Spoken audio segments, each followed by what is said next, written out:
Check, check. Is that thing on? Yeah. Marco, welcome formally to the show. You've been helping us out here at the Diaries and Duct Tape and Beer for like kind of a while now. So who are you and why are you here? Well, thank you, Fitz. I am a podcast producer. I live out here in Hawaii. When I'm not working on podcasts, I'm usually, outside surfing or climbing some sweet Hawaiian chas. I also help coach a kids team at a Wahoo bouldering gym. But, I think to answer your question on like why I'm here right now on this mic speaking to you, I love telling stories. It's, I think pretty rewarding to help someone tell their story, especially if that story has like a good message or a lesson learned that might inform or inspire whoever's listening. Do you remember when you sort of felt like you fell in love or realized that you had felt a calling towards that? Yeah, I think I could recall a lot of moments, but maybe the first one was, I was going to college at University of Vermont at the time, and they didn't have like a journalism program there, but they had a, basically like one journalism class that I was interested in taking it up. So I took the class and, just to see what it was like. And for a class assignment, I ended up writing a profile piece on this guy that I like worked with at the time at this like Divey Kebabs barbecue shop. Like we were both behind the grill. Like he was a guy who had just dropped out of UVM, University of Vermont. And he was, talking to him, he was kind of lost and like didn't really know what he was, he didn't have like much direction, like where he wanted to go in life. And so I ended up just deciding to like spend a day with him. And, in the grand scheme of things, it didn't really mean anything. But when I shared the piece with him, he like really lit up, and it meant a lot to him to see someone just kind of like write about him, but also just like see him and like recognize him. Being able to listen and to ask questions and to see people is one of I feel that same calling, I guess. So that resonates. I think a lot of us are trying to find a life with purpose. And the search for it can put us in places where we have the ability to grow, where maybe we get invited in or asked in. Maybe it's a crazy adventure or an opportunity in a career, even a relationship, or like getting to spend a day with the guy you worked with behind the grill at a kebab place. And I feel like in those moments, even though the outcome is unknown, the path ahead sort of gets a little bit clearer, or at least the next few steps of the path ahead get a little clearer. We see something new and we start the metaphorical walk. Marco, what are we talking about today? Yeah, so today we've got two stories about heeding the call. It's about two people who stepped up big for what they believed in. They had a passion for the outdoors that carried them to improbable moments where they stood to have a big impact on society at large. It isn't easy, and it certainly isn't comfortable. But it's totally inspiring. So today we talk with Caroline Gleich, professional ski mountaineer, climate activist, about her decision to run for U.S. Senate. And we hear from Alex Harris. He's a TikTok creator who found himself at the center of an incredible push to stave off one of the most contentious oil development projects of his generation. Today we present Heed the Call. I'm Fitz Cahall. I'm Marco Seiler Gonzalez. You're listening to the Dirtbag Diaries.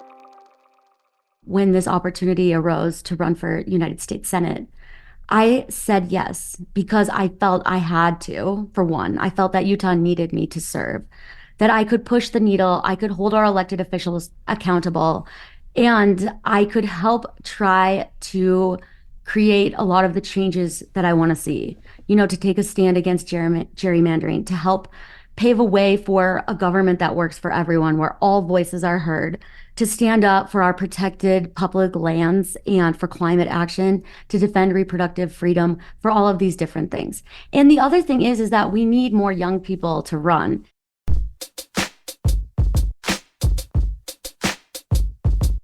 So this is Caroline Gleich. She's a professional ski mountaineer and activist. In full disclosure, Caroline is a friend of the show. We've worked with Caroline through the years on multiple projects. We've watched her tackle huge missions in the mountains. And on a grassroots activism level, we've seen her grow and expand the scope of her work. And I've often kind of wondered whether Caroline would run for office. But when she announced her Senate campaign earlier this year, I thought, damn, she went big. Like, that must take a lot of courage. That's what I thought when I heard that. Yeah, I mean, like, why do you say that? Well, I think that, look, I realize that there are people who listen to this show who vote in different ways, who have different opinions of politics and which direction America should head. And I appreciate that.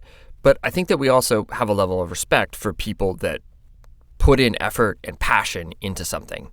And for her to do this, she has to really believe. You like to run for Senate, it's going to be an almost complete giving of your time resources and certainly a fair amount of financial resources too. You're going to take some abuse.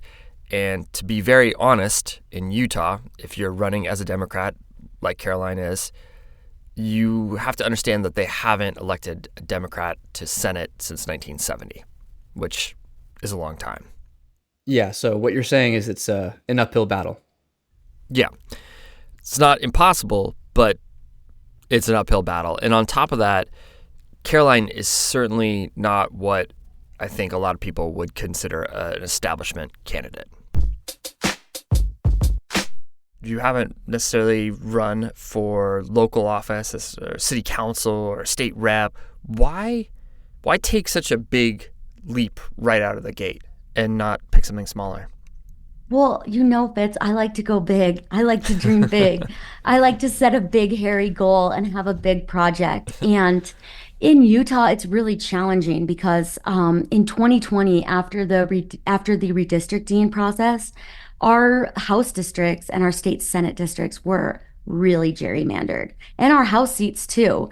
They are so gerrymandered that Salt Lake, in the middle of Salt Lake, it's divided into the 4 congressional districts. And then at the state legislative level, the districts, they divide our communities. And so I did look at running for different offices, and I examined some of the districts, and I was so frustrated with how our state has been cut into these pieces to keep Republicans in power and to silence many people's voices. Yeah. I organized a run to redistrict where we ran through all 4 of Utah's federal congressional districts in about 1.5 miles. And I helped raise money for the lawsuit that the Utah Supreme Court is still debating. So I'm really hopeful that our districts at the state and at the federal levels will get redrawn. But it's one of the big challenges. The government has done so much to try to silence our voices, to dilute the power of our votes. Mm-hmm. So we don't have that many avenues to make our voices heard. It is really hard to make a difference in Utah politics.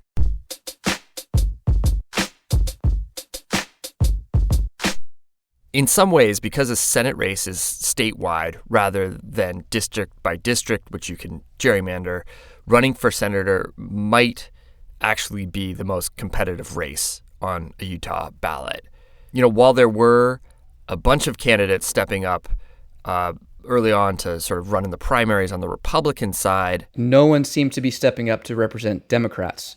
And if no one runs to advance climate action, clean energy, or the right to choice, that is a guarantee that those initiatives won't win out. So Caroline took a leap.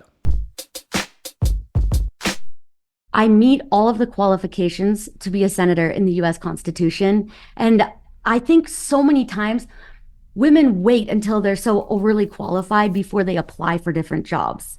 Mm-hmm. So I did that with the shooting gallery. Like, I waited a long time till I felt like I was overly qualified. Like, I had more skills than I needed. And I think for me, that was the right track with the shooting gallery because you don't want to push it in the mountains.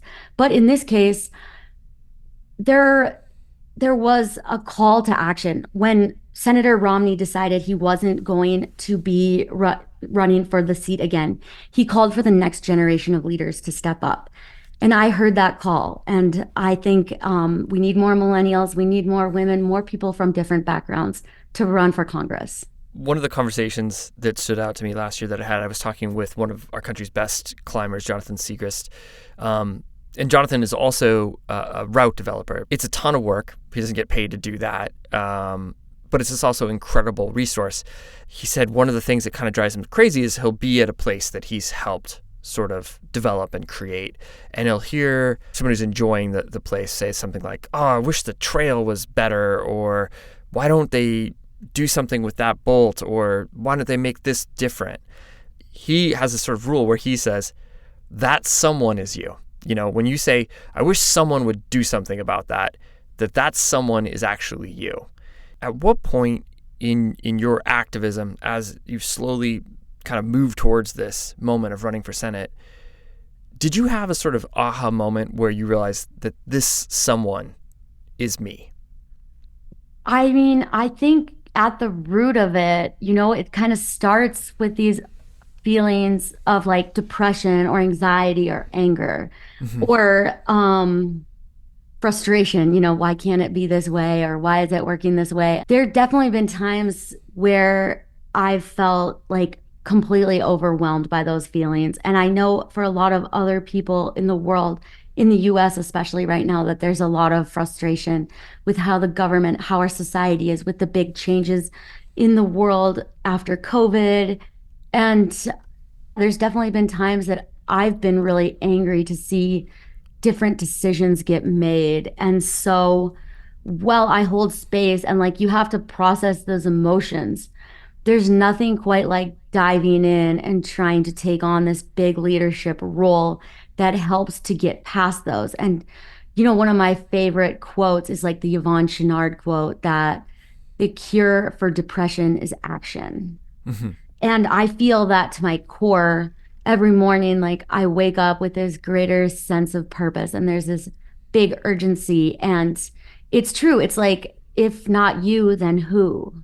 Like we have a choice in this climate, in this world we're living in. Do we want to be bystanders and critics, or do we want to enter the ring? And it's truly terrifying to file your candidacy for any office, but especially for United States Senate. I'm living in constant fear.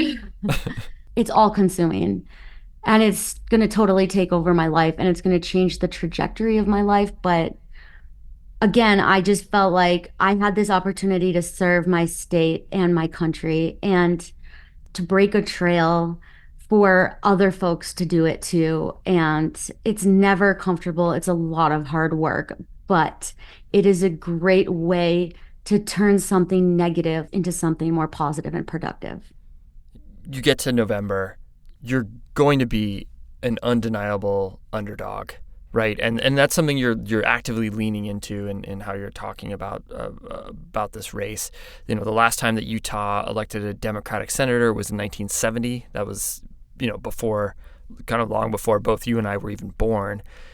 How do you win this? And I guess in this situation, is there a difference between winning and success in this case? Yes, I am running to win. And my whole life, I've been the underdog. I'm the third out of four kids in my immediate family, and I have three brothers, and then I have three older half siblings. So I'm used to being the underdog, and I'm used to having, to being like the smallest one in the family and like always being behind until I'm not.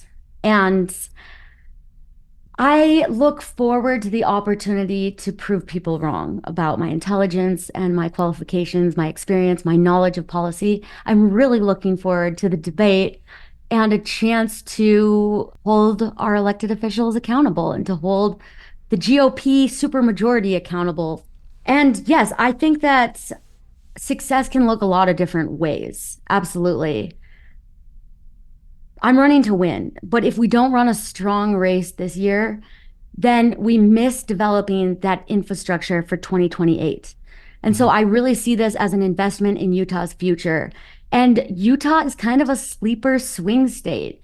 It's a really interesting state, and the dynamics are shifting a lot right now.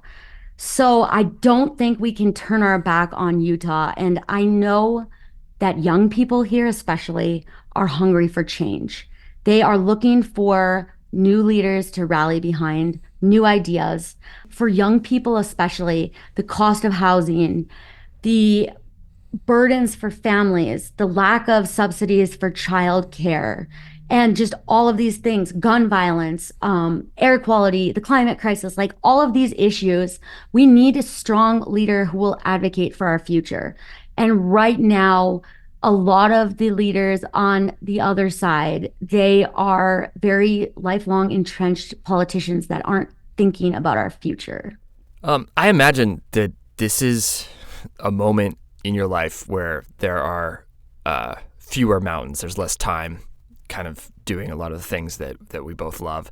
What do the next few months look like for you? Strategically, right now, we're working really hard on fundraising and speaking and mobilizing the Democratic base in Utah. And then in the months as we get closer to the election, we'll be doing a lot more voter registration, rallies, meet and greets, and more voter persuasion. So right now, we are working hard to travel around the state, hit up as many of the county conventions as we can. And my schedule, sometimes it makes me want to cry because I've never there are way more things on my schedule than I would ever feel comfortable with. But when it's time to go, you have to dig deep. Sometimes setting these big goals brings out something inside of us that we never knew we had. It makes us do things that we never thought were possible. And I think for me, the most beautiful part is the way how people from not just all over the country, but I get messages from people all over the world who are cheering me on and they want to see me succeed.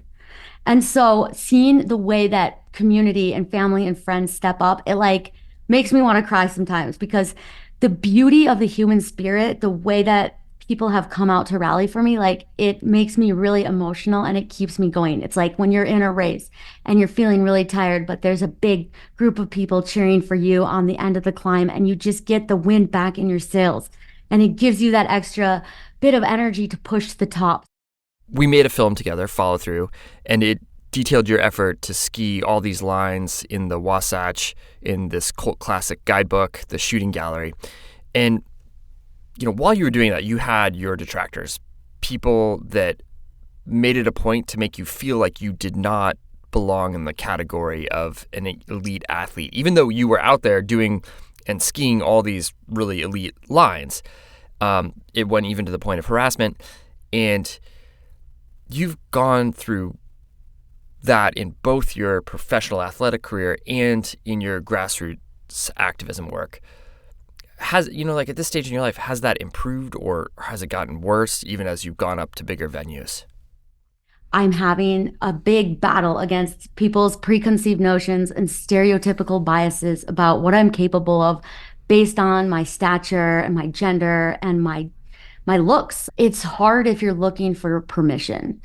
You have to kind of give yourself your own permission and constantly meditate or manifest, visualize what you really want to do. Do you feel like, in a way, some of those headwinds that you faced and continue to face, has it only intensified with this new chapter as you enter into sort of a career as in politics?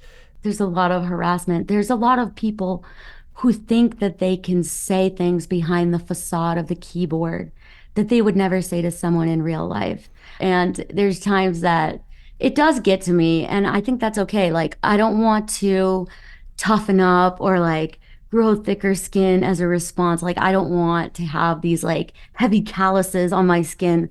It's okay sometimes to let it get to you. And there are moments that it does, but again, just being focused on the bigger mission and knowing the weight that I have to carry, it makes it easier to keep pushing on.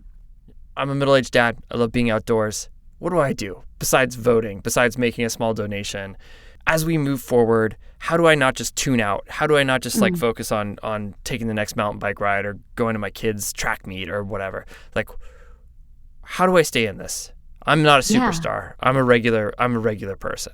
I hear a lot of times from especially skiers, but a lot of outdoor people like, I don't want to get political. I don't want to get political. I want to stay out of politics. And I think we all want to stay out of politics, right? But we have to realize that the roads you drive on to get to the trailhead, like how how the light, the electricity gets to your house, the trails that you go to run, the crag that you are climbing at, that is all political. So even if you don't want to or don't think that the issues in your life are political, they are. And it is a privilege to not have politics affect you personally. There's, for a lot of people, especially for women right now in this landscape, like just being born into the gender that you are is political. It's become a political weapon. So it is a privilege to not have to get political when your rights have never been attacked. Sometimes you pick the line, like you see something, you see a picture and you're like, I have to go after that line. And then other times the line picks you and you have to step up and serve. And there's just these different parts of your life and phases and chapters of your life. And so sometimes you're called to service from something that's outside of you. You do everything you can in those moments to step up, show up, speak up, even when it's scary, even when there's naysayers, even when there's like trolls and harassment. Like none of that stuff has gone away. It's still going on. But I know what I need to do now better. And I don't have the same kind of like self-questioning. I'm focused on my mission, and all that stuff is distraction and noise. At the end of the day, I want to look myself in the mirror and be really confident and happy with how I showed up and what I did. And look at myself and know that I did everything I could that I wanted to do with my life. And that gives me a lot of peace and solace. And so at the end of the day, it's like less about societal permission and more about manifesting the version of my life that I want for myself and achieving the things that I need to do.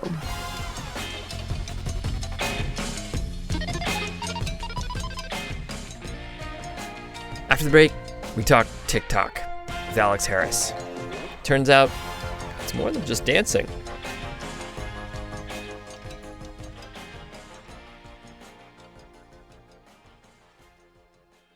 Coffee on the go can be pretty hit or miss. And since it's how I like to kick off my mornings and my mid-mornings, and oftentimes I'm traveling for work or camping, I was pretty psyched to try AeroPress's newest innovation, the Go Plus. It's a complete travel coffee solution that I can take with me that doesn't require a lot of work. It's all pretty slick. The Go Plus includes an AeroPress and a customized tumbler for sipping your coffee that then doubles as a storage container. So I get reliably delicious coffee without the grit or bitterness in a compact little package that's pretty neat. We have an incredible offer for our audience on Go Plus. Visit aeropress.com/diaries. That's aeropress.com/diaries and use the promo code diaries to save 20% off your order. Say goodbye to crappy coffee and say yes to adventures fueled by better coffee. A big thank you to AeroPress for sponsoring our show. Do you have a resolution to adventure outdoors more this year? Make it happen with Sierra Club Outings. Leaders in conservation-focused active outdoor adventures, Sierra Club Outings hosts over 250 small group trips every year where you can backpack, kayak, raft, volunteer, and more. These trips fill up fast, so reserve your spot at sierraclub.org/outings and use the code DIRTBAG to get $100 off. With Sierra Club Outings, it's more than just a trip. It's an adventure with a cause. We'll put a link in the show notes. Check out all the incredible trips they have and make that resolution happen. Hey everyone, it is that time of year. We need your shorts, your stories, because you power this show. We hear from so many of you that one day you're going to submit your short and send it to us at the Diaries. Guess what? That moment, it could be right now. So make it a New Year's goal or use it as an excuse to take a break from Uncle Joe at the holidays. You make this community, your voice is valued. You can find all the information you need at our website, dirtbagdiaries.com. Click on the Write Us tab where you can find instructions and the submission form. Pay attention to it. It helps the cause. Trust me. Link is in the show notes, so take a moment, click on it, consider it, and then get to work. You've got until January 19th to send us your short. Once again, it's dirtbagdiaries.com/write us. Thanks. My dad brought me out to we lived in the Chicago suburbs. And so I was grateful to have grown up near a little forest preserve. He got me into Boy Scouts and stuff, spent a lot of time in the local prairie and forest and going on, small camping trips. He was the person that introduced me to it. And then I just fell completely in love with it and completely in love with adventure and running around. And like so many others, that's just become my identity as an adult. And unsurprisingly, I now live in Colorado because of that.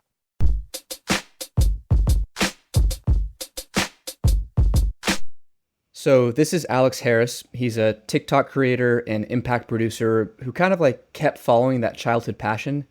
And in the years after college, Alex hit the road living out of his car, wandering around the West and kind of thinking about how to have an impact on the issues he cared about. That was climate change, conservation, and environmental justice. And like so many young people have done and will continue to do, he turned to the internet. And it worked. Today he's got 676,000 TikTok followers. There's so much in Alex's stories I can relate to personally, even though I'm 20 years older and don't have a TikTok account. Yeah, that's a lot of followers. I'm just kind of curious how he got that many. Yeah. Well, it's funny. You can actually see what happens right in his feeds. He's on the road. He's living out of his car, hiking and experimenting. And he takes the two things he cares about, being outside and climate change, and he mashes them together. Alex, I went way back in your TikTok feed, and you're in the Slot Canyon. You're hiking and you crack this joke. Slot Canyon, and I've heard that if you shout an echo down it, it tells you what you're supposed to do next. Let's try it out. Echo! Take climate change more seriously. So funny that you found that's from so long ago. Yeah. Oh my gosh. So much of our careers are captured online somewhere. Some people just straight up do it on LinkedIn. And I'm curious, that going back is I think the first post where there's a pretty big response to that. In your mind, is there a post where you're like, this is crazy? Where it all of a sudden kind of goes a little bit from being like, oh, this somehow reached a few thousand people to being like, this reached a lot of people. Yeah, that one was definitely the first crack. A friend of mine had introduced me to the idea of going on TikTok and trying it out as a creator.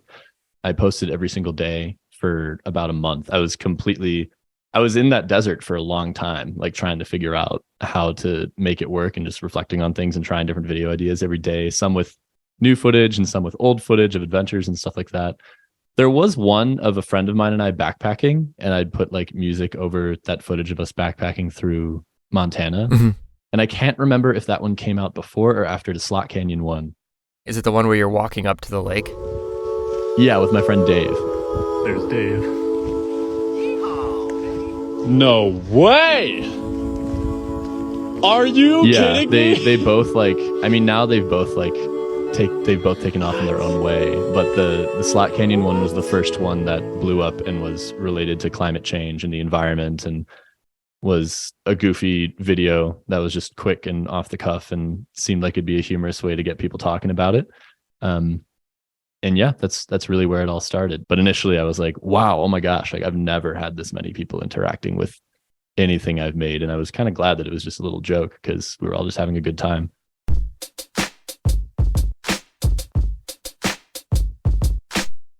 So at the end of the day, how many people actually end up watching these videos? Up until the point where those two videos happen, they're maybe a few hundred, a few thousand people watching these posts. But the Echo one, it hits 450,000. The backpacking one, it goes to 770,000. Damn. TikTok is like other social media platforms, but on steroids. And what did it feel like that? To have that attention? It was exciting. It didn't really feel like a whole lot to be honest. It was exciting. It was like kind of overwhelming, but at the end of the day, when it initially happened that time around, I think it was a slightly smaller scale than one that came. Like now it's grown a lot more than when it initially happened. I think when it initially happened, it was like the viral moment that felt extremely overwhelming to me was actually the poem video about van life. This is my office. That is my throne. This hammock is my living room. The forest is my home. The kitchen's set up over there, and that's my little light. Once the sun has had its fun, I sleep in here at night. My handcrafted wooden library. That one went has books to pass the not that long after, like 2 or 3 months after, like completely stratospheric, and was very, very, very overwhelming. A lot of creator friends say it's like, and I agree with them, like it's traumatic to go viral for the first time, like truly viral, because you're nobody and suddenly this massive amount of attention is on you. Explain that to me. Like what happened? Like why would you experience that as traumatic? I think it can happen different ways for different people. I remember posting it, like making it off the cuff, posting it, thinking it would do pretty well. And then getting on a call with some friends, getting off the call 2 hours later, and it had over 800,000 views. And then that continued to go like super, super viral. And now it has over 19.5 million views. And I think somewhere around like 16 or 17 of those was over the course of like 2 or 3 weeks. And so suddenly there were all of these people that were super involved in both asking a ton of different questions about the lifestyle and how it all works, like looking into my stuff behind the scenes. There were different talent scouts and management agencies and folks like that, and trying to capitalize on it in some way. And folks that I had never interacted with before, coming up with all kinds of different versions of advice and like what I should do now that this was all happening. And then shortly thereafter, the videos went back to performing normally, which was like high, but not like international volume high. Yeah. And that was a really weird fall down, because I mean, there were a lot of times over that period where I just kind of shut the phone off and like hung out in the woods because it was just so overwhelming, and I never asked for that. And so for like me and a lot of creators, it feels very much the first time that a video goes viral, it feels like you're famous and you're nobody. And the second time it's like you're famous, you're nobody. And it's just a back and forth of that over and over and over again. And at the end of the day, what happened was a lot of people saw something that I made and liked it for about 30 seconds and found some inspiration from it. And that's really great. I'm glad that that happened. But at the time, it felt like one of the most important things ever. And sure, there were long-term implications with like growing an audience and stuff like that from it. But the emotional, like we're not meant to interact with that many people at one time. And at the end of the day, you're really not. It just feels like you are. And that's what everyone is saying is happening. And so that roller coaster that comes along with that takes a second to sort out for sure.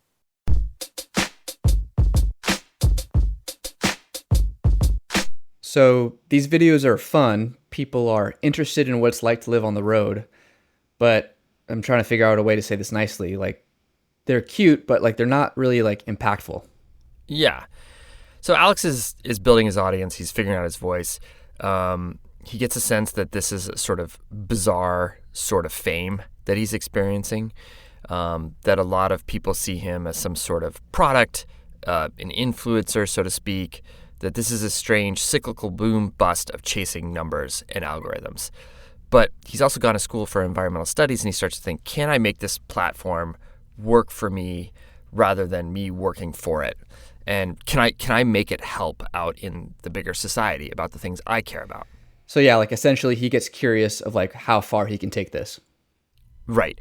And about then, there's a bunch of environmental groups working in Alaska, and they're getting really concerned about the Willow Project. It's this major oil drilling project on the North Slope of Alaska in the National Petroleum Reserve, which, despite its name, is actually this incredibly intact ecosystem that has all these incredibly interconnected waterways. Additionally, by drawing 750 million barrels of oil out, we'd also put an estimated 287 million tons of carbon into the atmosphere through this project. It gets approved by the Trump administration in the final days before the 2020 election.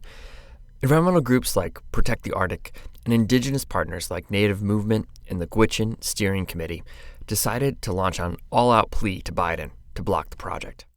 Yeah, like didn't Biden make a campaign promise to like ban all new drilling leases on federal lands? He did, and it was part of his attempt to bring in the youth vote. So there's reason to be hopeful that if President Biden hears from enough people, like hundreds of thousands of people, maybe millions of people, that if the activists and the broader community can engage on a broad level with a big portion of America, the decision to drill could be reversed. They need to get a ton of people to engage, and fortunately, there's an app for that. Alex, how did you first hear about Willow? You get involved with it, it takes off. Like, walk me through that whole process. It felt like something that not only was I personally passionate about, but that would also resonate extremely well from a virality perspective. Mm-hmm. And so I'd wanted to talk about Willow for a long time, and so had so many other people. It just so happens that there weren't many opportunities to get people tangibly involved just because of the way the process played out up until that moment where the administration tentatively suggested they would approve it. And then there was about a month of time before that tentative approval and like rock solid, we're doing like go, no go moment shortly thereafter, where we could talk to the White House directly and inform them whether or not we wanted them to do that. Protect the Arctic made a great website where people could send letters directly to the White House and would take care of that for people. And so once again, like the entire Arctic Coalition started encouraging people to send letters to the White House and say, hey, if you care about this, this is your world too. Like, go for it. If you care about the people that live up there, back them up. Mm-hmm. And so it did start to take off.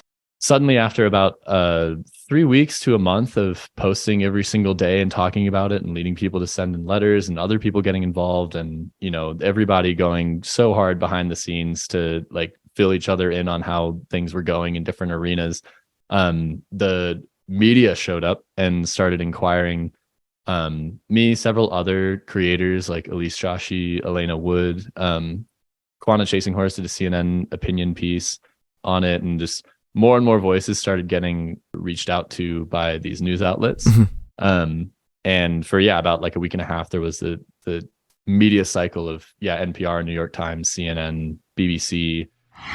Major oil and gas drilling project called the Willow Project in the northeast corner of Alaska could be one step closer to approval by the Biden administration, despite fierce opposition from environmental groups. A source confirms to ABC News that the Biden administration will approve an $8 billion plan for new drilling on Alaska's North Slope. The company behind the Willow Project, ConocoPhillips, says it will create local investment and thousands of jobs.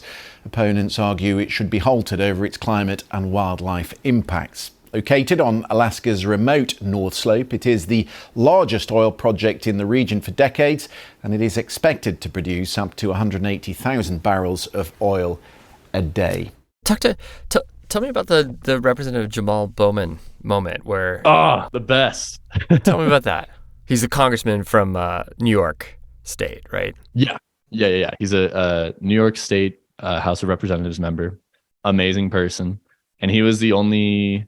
to my knowledge, the one person that stood vocally alongside the movement on social media before decision. There were a lot of people that criticized it after decision, and there were certainly people that signed on to letters like encouraging it be taken down.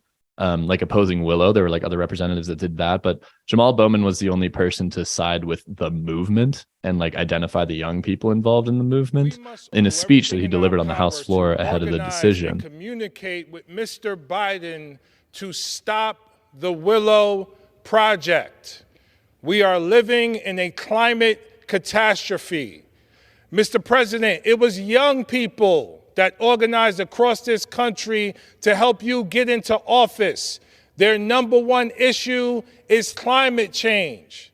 Mr. President, and then when we went to DC, he was one of 3 representatives that wound up not only meeting with us, but also like co-leading a letter to the Secretary of the Interior explaining that they, and alongside these millions of people, don't think that this is a good idea and don't think behavior like this is a good idea. So Jamal Bowman was definitely a champion of the movement in a really great way. And a video that I made about his speech wound up getting, I think it was the top performing video of the campaign. It got over 5.5 million views. And so a lot of people came to see him as a leader too, which was great because he really, I mean, he didn't even embrace it. Like he set that precedent for himself because that's the way that he acts. Mm-hmm. And so that a lot of people just realize that that's the kind of person that he is. And it was really, really validating and encouraging to see that narrative be true in person. So yeah, I love Jamal Bowman. Great guy. Yeah, it seemed like a cool moment to just have that, where it was like, oh, this work. It's, right. It's just such a moment where there aren't a lot of big ticket items where all of a sudden people are talking about the same things. And that's a moment from the world of TikTok where all of a sudden TikTok really led that charge, right? And the collection of people that you were working with, and all of a sudden it breaks out, and all the other people, all the what would be called mainstream media are paying attention, representatives all of a sudden, and it's just, it's a really cool moment. It's a neat thing when that happens. It really was super broad and general, and I think that's what made it special.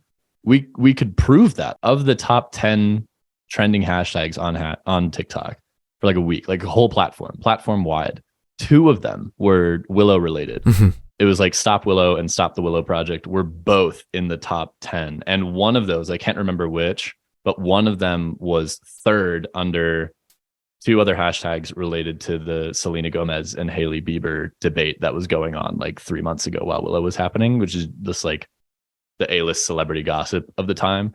So it was like celebrity gossip, Willow Project. Like they're on par. And so like to be able to go into meetings and say like, hey, remember when you thought environmental values and like protecting the world we all live in was just an environmentalist thing? It's not at all. And there's redundant proof in like the top hashtags of these platforms that that's the case. So it's probably worth taking seriously. Yeah. And it's really cool to see. And again, that's something that like can only happen when so many people take up arms about it and feel compelled to talk about it and really do believe that. So super awesome. Really, really cool moment for sure.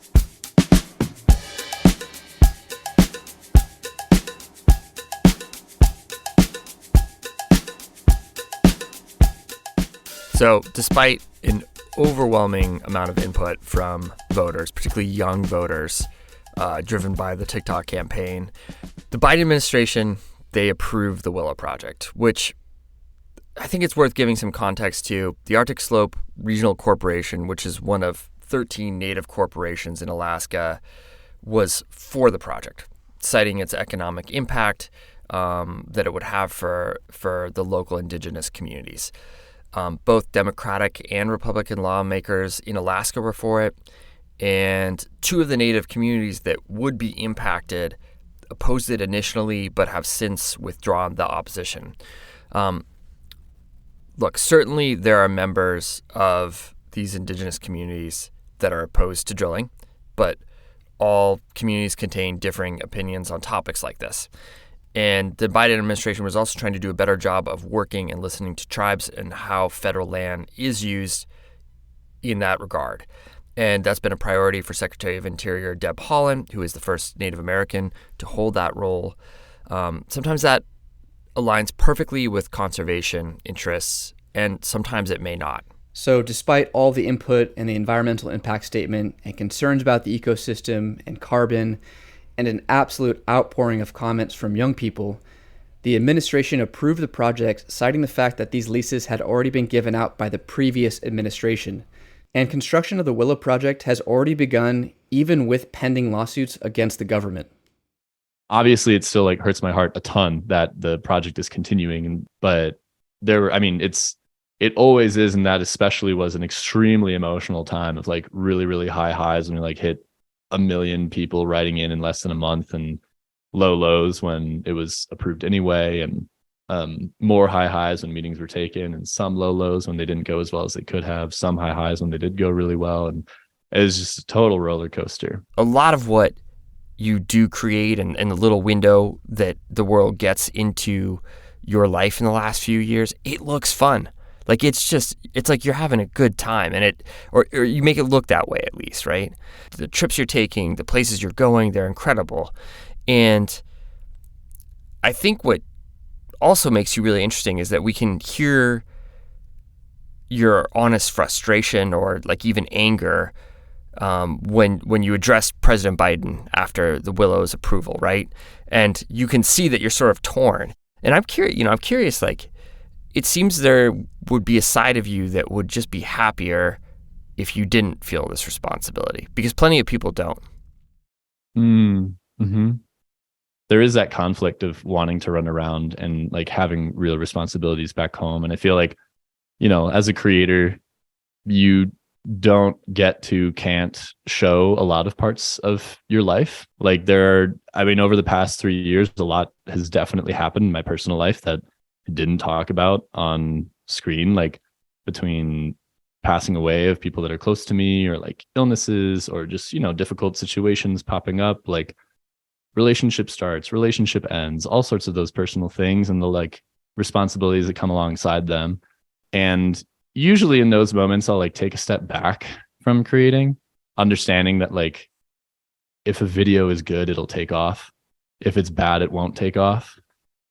Over the past 3 years, I've realized like you can step back and step back in, and maybe stepping back in, it'll take like a week or two for things to pick back up and get going again, but eventually everything will be kind of as it was, as long as the content is good. And so that's provided clarity and the ability to step back. And yeah, certainly, like, if you don't care about things, you'll be less frustrated. But I think that like frustration is evidence of heart and passion and conviction. And that's, like you said, a really beautiful thing. Very bothered. Like, I think sometimes like older generations, even though they're using TikTok, I think sometimes there's this tendency to discount it as like lightweight or maybe a little random. I think because part of it's just like, oh, there's just these kids dancing on TikTok, is how it started. But everyone forgets that like Instagram just started with people taking photos of what they ate for breakfast, which was the most, which is like way less cool than kids dancing. At least there's something happening on your screen versus like, here's a photo of my huevos rancheros or whatever, Yeah. So I think that there is this side where sometimes TikTok gets and really your generation, I feel like, gets considered just to be like a little bit random or kind of like, what are they doing? And part of it's that's what every generation I think does. But I've seen with you that you enter into this with great intention. Your vision for what you're doing in your career is to create really like a global community that's focused on not just getting people to watch, but to take action. Do you see that purpose and intention in your cohorts and the people you're surrounded with and your age? Because, yeah, I just think that I think sometimes we miss it as an older generation. If you look at the inheritance, like generation after generation, like we grew up inheriting not much like wealth. Mm-hmm. And so we don't have the capital to do things traditionally. Like we can't buy houses. We can't start companies that are like immediately like have a ton of capital to work with. We can't just pick and choose what to do with the finances that we like have at our disposal as a generation. And yes, that's something that every generation builds. Mm-hmm. But it is like compared historically way harder and way less for our generation than in any generation previously. And so we have social capital, and that's the thing that we understand, and that's the thing that we know how to build and trade and use, is just our collective bond as a generation that's now already witnessed several wars and economic crashes growing up, trying to get good grades in school while our families were fighting, like over these things we didn't understand as kids. And so like with that all in our minds, we have this very base level, like, okay, there's a lot to be fixed here. Most creators are talking about like more and more, what can I do with my platform, in the ways that people in the past would say, like, what can I do with my investment? What can I do with my money? What can I do with the resources that I have available? Where like, we don't have that many resources, so let's work with what we've got, and what we've got is relationships. And so we do think about it super strategically. Like, I'd say I'm a mid-level creator. Top level creators with really massive audiences, like, you can't just accidentally do that. You can accidentally start doing that, but you can't accidentally continue doing that. Right. And continue to engage people on a regular basis at a high level in a way that encourages them to move toward a better version of themselves. Or even simpler than that, just to have a space to escape to and relax in this like crazy world of ours, Creators are very, very intentional about it, and it is an honor to be part of a community that's so inclusive and so cooperative. I think it looks pretty competitive from the outside, but more and more every day, it's become an incredibly cooperative and supportive industry, because everyone gets it. Everyone knows what it's like to go through all those things and wants to make it easier for whoever's coming next. There's a line you've used. You said, I don't want to build an audience. I want to outfit one. And how do you do that? Like, what's the Alex Harris 4 points or how many points it is for empowering others? So 1, presenting examples of opportunities with potential for impact. 2 is sharing resources. 3 is handing over ownership and letting go of ownership. So giving ownership to audiences through encouragement and celebration when someone does something amazing. For example, with the Arctic Refuge campaign, there was an 8-year-old in West Virginia, and I'll save his name for his privacy, but an 8-year-old in West Virginia commented on a live stream saying that he wrote a letter and then asked his teacher if they could make writing letters extra credit for the class. And that teacher did. And then that teacher talked about it in the teacher's lounge. And then all the other teachers made it extra credit. And so that 8-year-old boy single-handedly got over 450 students and probably their families and teachers to send in a letter, which is something that I could never do. You could never do. None of the listeners could do unless they happen to be a student at his school. Like, that's like a very, very specific communicator for that community, like if we went in there and we're like, hey, you guys should do this, they'd be like, all right, we'll think about it. Get off our property. That's such a great example of that. Like where you're like, yeah, that's a unique situation. Yeah. And so like continuing to not show people exactly what to say or exactly how to do it, but just say like, how to talk to your community. Here's everything I know and everything that I have. Go for it. You'll do great and better than I ever could for the people that you care about, whether that's like online or offline. Giving ownership and encouraging them is huge.